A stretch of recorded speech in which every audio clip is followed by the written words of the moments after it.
और यही है जो सुर्खियां बना रही है, वो है भारत और कनाडा के बीच बढ़ता हुआ तनाव। आज कनाडा में वीजा सर्विस देने वाली कंपनी BLS ने ऐलान किया कि अगले आदेश तक कनाडा के नागरिकों के लिए वीजा पर रोक लगा दी गई है या उसे रोक दिया गया। हालांकि इसमें ऑपरेशनल कारणों का हवाला दिया गया है।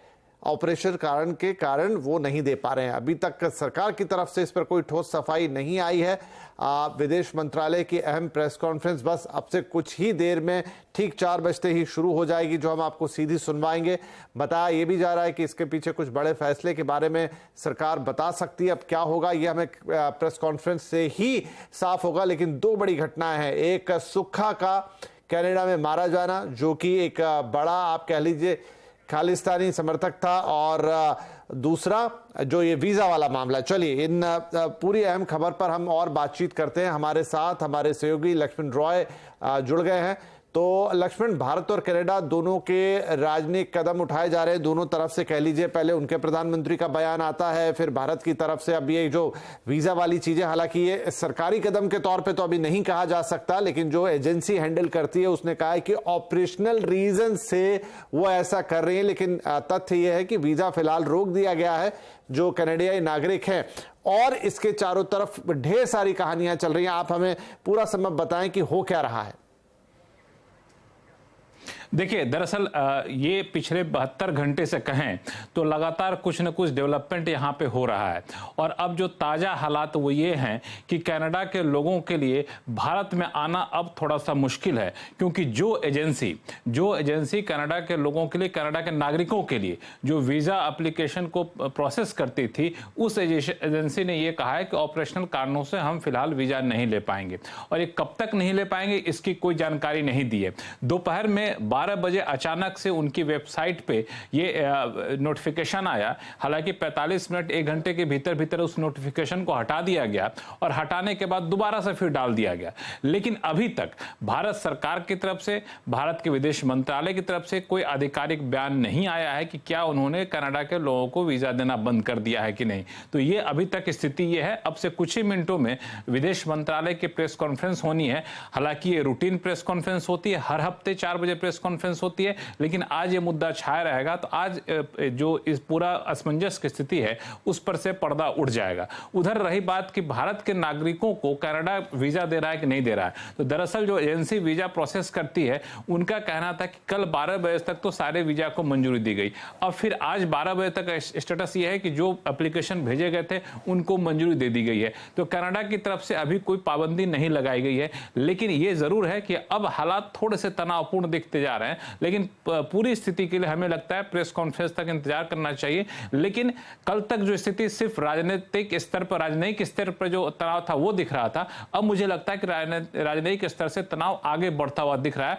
जो काफी चिंता की बात है। जी, तो बिल्कुल आप जिस प्रेस कॉन्फ्रेंस की बात कर रहे हैं हमारी नजरें उसी पर है। जिस क्षण वो शुरू होगी हम दिखाएंगे दर्शकों को। लेकिन इस बीच लक्ष्मण, आपसे ये समझते हैं कि भारत और कनाडा ये रिश्ता काफी पुराना है, और हम देखते हैं कि काफी भारतीय हैं जो कनाडा में अलग अलग चीजों में लगे हैं, व्यवसाय में लगे हैं। अमेरिका की तरफ भारतीय जाते हैं, लेकिन कनाडा के अंदर भी उतना ही बड़ा बेस है। और जो पंजाब, हरियाणा, ये वाले हिस्से, यहाँ की तो एक बड़ी कम्युनिटी कनाडा में जाके बहुत कुछ करती है।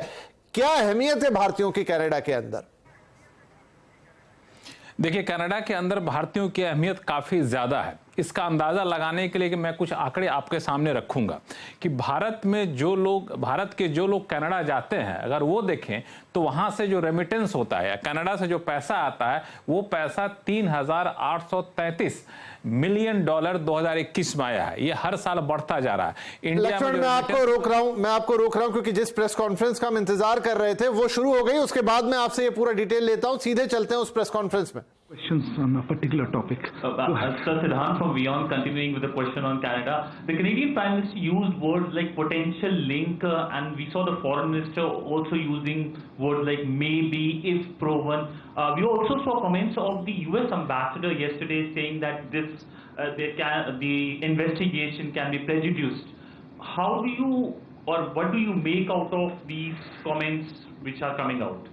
Okay, thank you. Pranay, I'll come to you.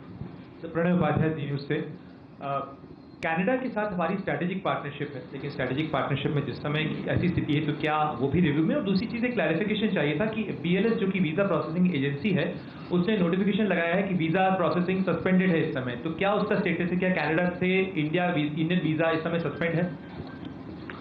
Yeah, no, sorry, you had a hand up before me. Go ahead, Manish. Yeah. Again, on the this is Manas from PTI Press Trust of India. Again, on the Canada issue, Canada has given very clear indications that it has, briefed the US, Australia, and its strategic allies on the overall controversy and the accusation that Indian agents were involved in killing of a Sikh separatist in Canada. So, have we also actually, in fact, got in touch with our allies like US and UK? And other Western partners on the whole issue? Okay. Normally I usually take 4 or 5 questions, but I think there are a lot of hands on this. Similar questions on that. No, I saw your hand first, ma'am. Go ahead. I'll come to you. I'll try to take a few more. I think it's similar questions we can answer together. Hi, I'm Megha Sharma from NewsX, and the Pakistani Foreign Ministry has also responded on it. It's taken the name of Kulbhushan Jadhav and said that there has been espionage and sabotage that has taken place on the soil of Pakistan by the government of India. How do you react to this? How does the Ministry of External Affairs... Can we limit ourselves to Canada for the moment? Because I think there's a lot of Canada questions. Is that related to Canada? If not, I'll come back to you. Pakistan, and Pakistan has responded to what the Canadian thing. But Kulbhushan Jadhav you mentioned. Okay. Kulbhushan Jadhav. If it's on Canada, I'll come back. I will take the question on Canada. Okay. Right. Yeah, Canada. I'll come to you. All of you. I saw your hand a little later. I apologize. Sir, मैं मनीष हूँ TV9 से और हमारा सवाल ये है कि Microphone. Hello नहीं, माइक्रोफोन नहीं चल रहा। हेलो, हाँ जी मैं मनीष हूँ TV9 से और मेरा सवाल ये है कि लाखों भारतीय कनाडा में रह रहे हैं, उनके परिवार की चिंता है इस वक्त, खास करके जब रोजाना हम एक्शन और रिएक्शन कर रहे हैं दोनों देशों की तरफ से, तो ये भी है कि कल के दिन में बहुत सारे लोग जो वीज़ा अप्लाई कर रहे हैं उनका प्राइस नहीं, आपका क्वेश्चन क्लियर नहीं है। आप क्या वो डर रहे हैं इंडियन गवर्नमेंट के एक्शन से? नहीं, उनका डर ये है कि वो कनाडा में जो लोग हैं वहाँ पर उनकी सिक्योरिटी को लेकर या उनके जॉब को लेकर या उनके स्टडी को लेकर जो कंसर्न है उसको किस तरह से भारत सरकार समझ गया जी। या go ahead. I'm Sahil from ENI. Since there are multiple threats to our High Commission and consulates in Canada, is Government of India planning to send its own security as well in that case? Okay. Yeah, go ahead. So I gave you the floor that time, but you weren't ready. Sir, Shulian from Bloomberg. So can you confirm whether Canada shared any evidence, with us on this particular, before making this allegation in the Parliament? And also whether India, or how many times India has shared its concerns and evidence on nuclear with Canada, and what was their response to it? And an associated question. What is the second part? I mean, did India share evidence on Nijar and the other suspected Khalistani, The second question, okay. Can we hold on? We'll come back to more. Okay. Can we wait another one? I've got a whole list, but... And are we going to join the investigation?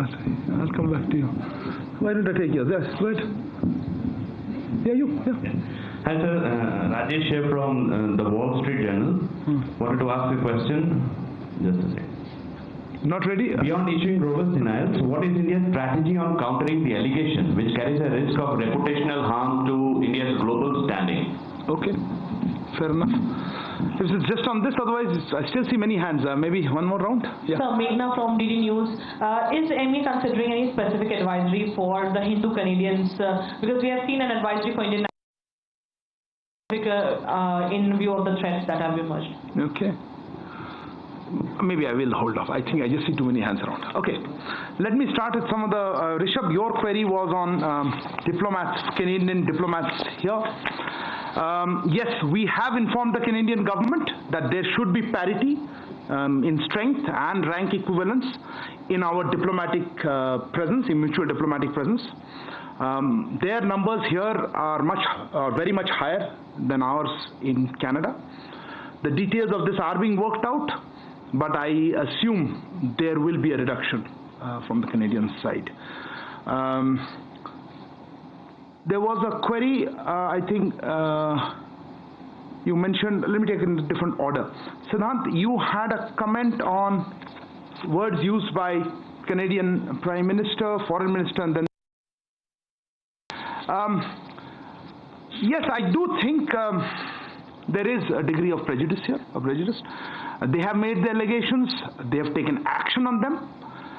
To us, it seems or it appears that these allegations by the Government of Canada are primarily politically driven.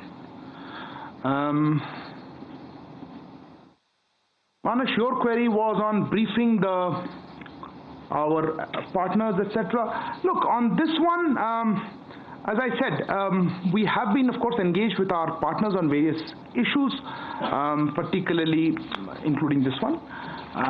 We have been discussing with them. We have conveyed our position, how we see these developments, and I think those are part of ongoing conversations, but I'm happy to share a little more if you wish to talk about it. I'll come back to that. I just thought I'll mention Manish's view. I'll come back to Manish because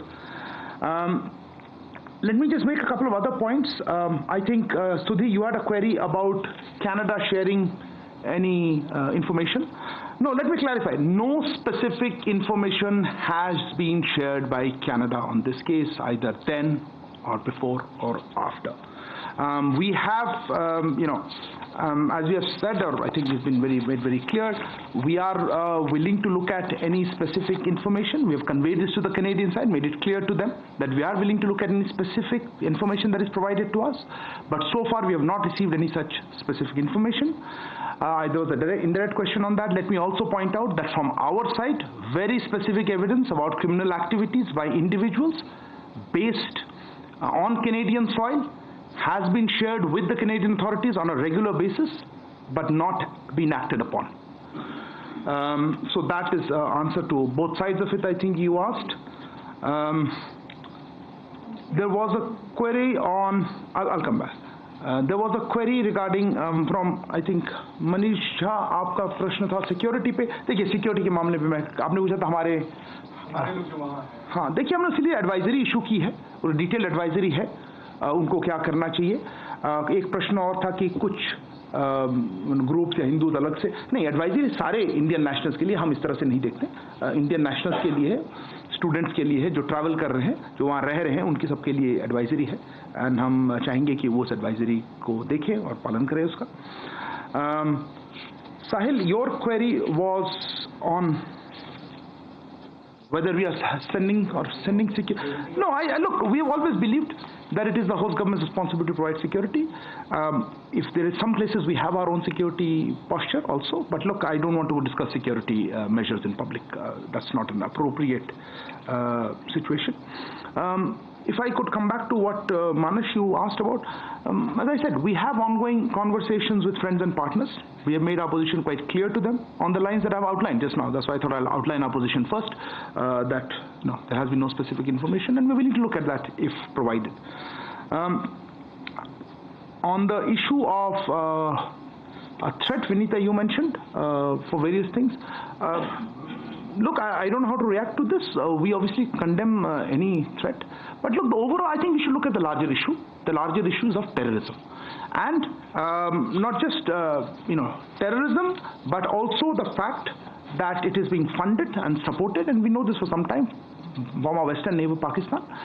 But the issue of safe havens and places to operate is being provided abroad, including in Canada. And that, we would expect that is the main focus. The question is, do we have the political will to address terrorism, or we want to justify it and condone it? So I think that's what we would like to say. Yeah, no, as I said, one question at a time. On the issue of measures for our security, as I think the same question was asked, I don't want to discuss publicly, but of course we take, it is under the Vienna Convention, we expect host governments to provide security and for our premises, for our diplomatic personnel. What exact specific measures, I don't want to discuss publicly. Pranay, आपका प्रश्न था visa पे. मैं जैसे भी बताया कि हमने वीज़ा इश्यूज़ पे, लेट मी एक्चुअली नहीं बताया था मैंने, आई थॉट हमने डिस्कस किया था.